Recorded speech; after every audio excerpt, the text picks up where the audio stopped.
Have you ever been obsessed with something? I'll never forget the time when this happened to me. When I was younger, I had this obsession with firefighting. And you've probably, dreamed of being something when you're older, played dress up, all that fun stuff. I'm talking like I was 7, 8 years old, and all I wanted to do was pretend to be a firefighter. And I would literally dress up in snow pants and boots and a winter coat with my fake fire hat on, and in the middle of summer, and I would go outside in my front yard and pretend to fight fires. Just picture that. You two call the fire department. Yes, sir!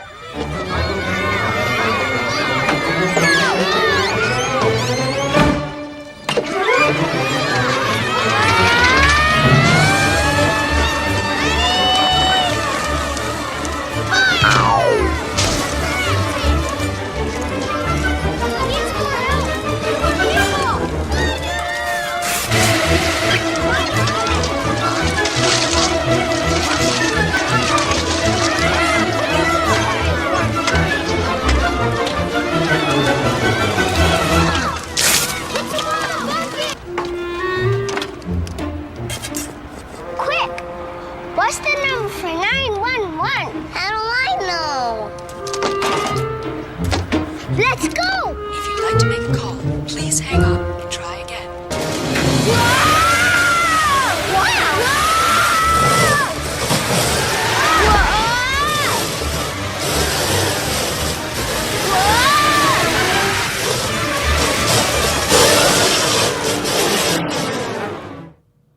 It's really all that I wanted to do. It's all that I could think about at that time.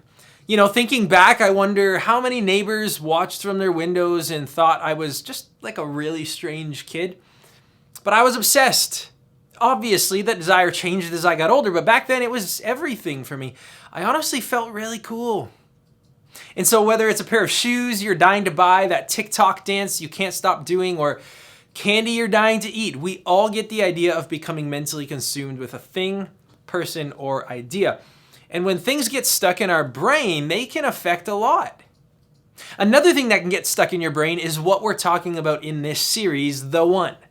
That's the idea of, wait for it, you guessed it, dating. You may not call it dating, but you get the point. It's the idea of having somebody in your life who you're interested in romantically, and hopefully they're interested in you too. If you've ever been interested in someone, then you know that it's a lot like getting a song stuck in your mind. It's like you can't stop thinking about that person no matter how hard you try. And that's totally normal, by the way, and it's not even necessarily a problem. It only becomes a problem when a person or the idea of finding the one becomes an obsession. You've probably seen this happen with people you know. Maybe you have a friend who can't have a conversation without talking about their girlfriend. Maybe it's the guy who always says, "Oh, that reminds me of so-and-so," and redirects the conversation to the person they're dating every single time. And so, how do you know when something or someone becomes an unhealthy obsession? Here are some indicators. When you have somebody in your life and they're all that you think about. Or when you have somebody in your life and they're the only person you spend time with. Or when you have somebody in your life and they're all that you talk about. Or when you don't have somebody in your life, but the idea of someone takes up your time and energy, and you're searching and waiting and hoping to find that person, and you talk about it more than people who are actually dating. And so you may be thinking, well, why is this a bad thing? It's not like I'm obsessed with stealing puppies or eating rocks. That would be a real problem. In fact, so much of the world around us tells us we should be obsessed with someone. There are songs about it. Movies make it seem so romantic, and almost making an expectation that all picture-perfect relationships are ones where both people are obsessed with each other. And influencer couples get the most attention when they appear in content together. To be obsessed with someone is an idea that we're sold on Instagram, on TikTok, in movies, and in celebrity gossip. And once you dive into the world of crushes and relationships, total obsession with each other is pretty common. And so you might be asking, if having a relationship with someone or being interested in someone isn't a bad thing, then why are you making it sound like it is? Hear me out. There's nothing wrong with being excited about having someone in your life, but When everything else in your life seems to fade away because of a person, that's a problem. And here are a few reasons why. Number one, you miss out. There is so much to do in high school that you'll potentially miss out on if you're obsessed with a relationship or even the idea of one. You'll miss out on chances to make memories with your friends, connect with your family, and develop your talents. You may even miss out on chances to learn new things or serve others. In other words, being too focused on any one thing, whether it's a person, relationship, or hobby, it's really never a good idea because you're gonna miss out on other important things. Number two, you alienate people. Your friends do notice when they are no longer a priority. They feel the distance and separation, and eventually that takes a toll on your friendships. Number three, you lose yourself. Tying up so much of your life in someone else can cause you to lose sight of who you are becoming. And you might find yourself losing a sense of your identity or your uniqueness. And you may find yourself only listening to music that they like or spending less time on your hobbies or not acting like yourself.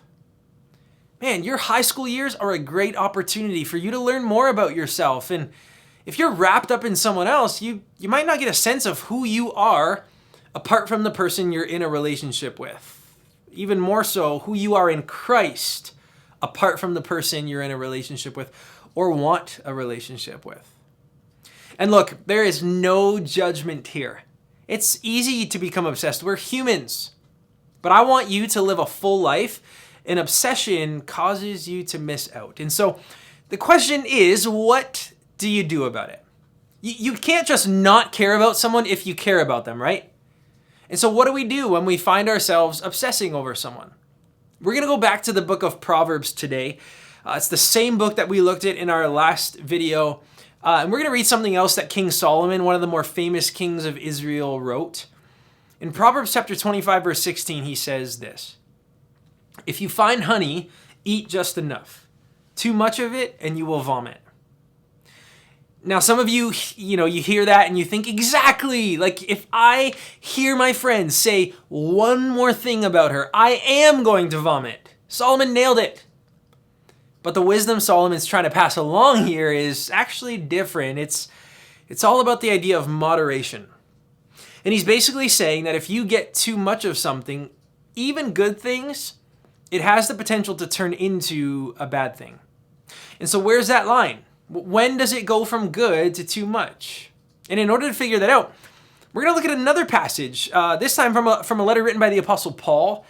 He wrote a lot of the New Testament.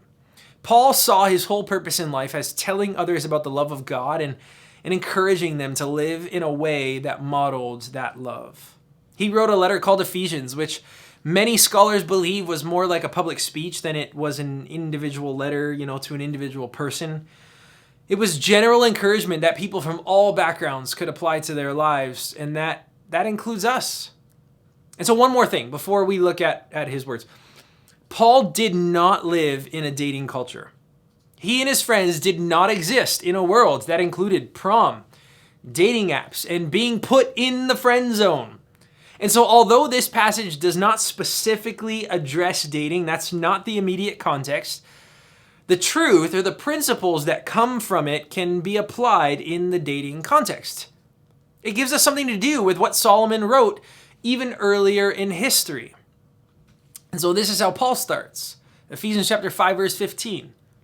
He says, "Be careful then how you live, not as unwise, but as wise." And so Paul is basically saying, pay attention to how you're living your life. Don't just let life happen to you. As you choose how to live, wise is better than unwise. Obviously, using words like wise and unwise when it comes to dating is actually perfect. Often having a significant other in your life, it isn't necessarily always as easy as right or wrong. In fact, the truth is, choosing to date or not date in high school it's really more about wisdom. Wisdom is different than deciding between right and wrong. Wisdom is asking, what is best? I mean, if your parents have strictly banned it, that's a different story. But most of the time, dating decisions are rarely about, is that person good or bad? And it's more about, are they good for me? And to take that a step further, are they good for me right now? And so Paul is encouraging his audience, pay attention to what you do and do your best to make the best and wisest choice. And this principle can be applied to just about anything, your friendships, school schedule, screen time, habits, etc. But for the sake of today's conversation, here are some questions to ask yourself when it comes to dating. Number one, at what point does a healthy interest in someone or, in the idea of dating become an unwise obsession? And if that point is somewhere between being interested in someone and being obsessed with someone, where am I currently? You see, while relationships don't have obvious labels of interest or obsession, we can probably identify some signs of interest or obsession. And so, what are some indicators of interest? And then, what are some indicators of obsession? So, following someone on Instagram, interest. Liking and commenting on every single story or post on their Instagram from earlier today, then back through the beginning of time, obsession. Hanging out with them after school is interest. Canceling plans with friends or not doing your homework in order to hang out might be obsession. And so Paul continues his message here in verse 16. So he says, live wisely, not as unwise. And then he says, making the most of every opportunity because the days are evil. Now you may be asking, are the days evil? Like, is Paul talking about a zombie apocalypse here? What's going on? No. Actually, in the original language, the word Paul uses here really means annoying, difficult, or time-consuming. And so in other words, your time gets taken up by so much stuff you have to do anyway. We have to make the most of what we have left. Paul's referring to our tendency to waste time in unwise ways. And he frames this all in the context of a message of, hey, live your life for God. Live to please and glorify Him. You've probably experienced this, time management thing before. You've had a free day or a break from school that you just wasted, and later you wished that you had that free time back. Paul wants his readers to make the most of the time we have on earth and to use that to God's glory. And so when it comes to high school, these are some of the most unique years of your life. You're going to look back at these days and be surprised at just how important your current friendships are and how memorable this time is in your life. And when everyone is talking and reminiscing about high school, you don't want to say, I miss that time with my friends because I was always with my girlfriend or my boyfriend. Or it sounds like it was fun, but I remember being miserable a lot of the time because that person I crushed on was dating someone else. You have a chance to make the most of these days by encouraging your friends, influencing people who are younger than you, and growing in so many areas, figuring out what God has for your life. Another person you are dating or obsessing over shouldn't hold you back from doing those things. And so, in other words, as I've been saying, God has a plan for your life, and specifically for your life right now in high school. The key is to just pay attention to whether your obsession with someone that you're dating or interested in is causing you to miss out on that plan and what your high school days can offer. And so to summarize Paul's words in the context of dating, here's one way to think about it. To make the wisest choice with the time that you have, don't make anyone your everything unless that someone is Jesus.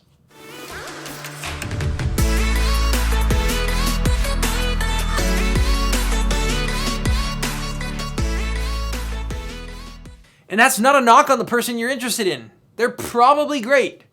But this is about you and the power and time that you are giving someone else in your life. Is dating something that you can do with part of your time and part of your attention? If so, awesome. But if someone you're dating has become your everything, if your dating life is holding you back from the rest of your life, it may be time to rethink some things. And so here's what that looks like. Number one, if you're currently in a relationship, don't abandon the rest of the world around you. If we're going to be wise about our relationships, we have to live life in a way that prioritizes all of our important relationships. So don't ditch your friends. Don't abandon your family. Don't lose interest in the things that you used to enjoy. You were a whole person in Christ before this person came into your life. And so don't lose the other parts of yourself because of him or her. Get back to the things that used to make up your world. Get back to being you. And number 2, if you aren't dating anyone, stop thinking your life can't be good unless you start dating. I'm going to repeat that. Stop thinking that your life can't be good unless you are in a relationship. And I get it. It can be difficult when you feel like everyone except you has a date or someone to post cute photos with. But listen, you don't need another person to make you a whole person or to have a great high school experience. Go, be you, honor God, like pour into your relationship with him and pour into other people. Do things you like to do, hang out with people you enjoy. And if you meet someone along the way, great. But don't spend high school waiting around for that person to show up or for that crush to notice you. There's honestly just way too much that is awesome about life to not enjoy it because you wish you were in a relationship. And then number 3, most importantly, trust God with the future of your relationships. And this isn't something that we do one time and, we check off the list. Trusting God with our relationships or lack of means believing that God has your best interests in mind. And he does. It means you can believe God is good and that he's looking out for you. And it means trusting a bigger picture than just your relationship status right here and right now. And number 4, ask someone you trust if you're truly obsessed. This is, some accountability here. Talk to your life group leader or a friend who knows you well enough to have seen a difference in you, right? Someone who's going to tell you the truth. And ask them, am I obsessed with someone? Is obsession an issue in my relationship or a relationship that I want? And if they say yes, ask for their help when it comes to picking new habits and ways to spend your time, thoughts, and conversations. It's so practical. And again, don't be hard on yourself if they say, yes, you are obsessed.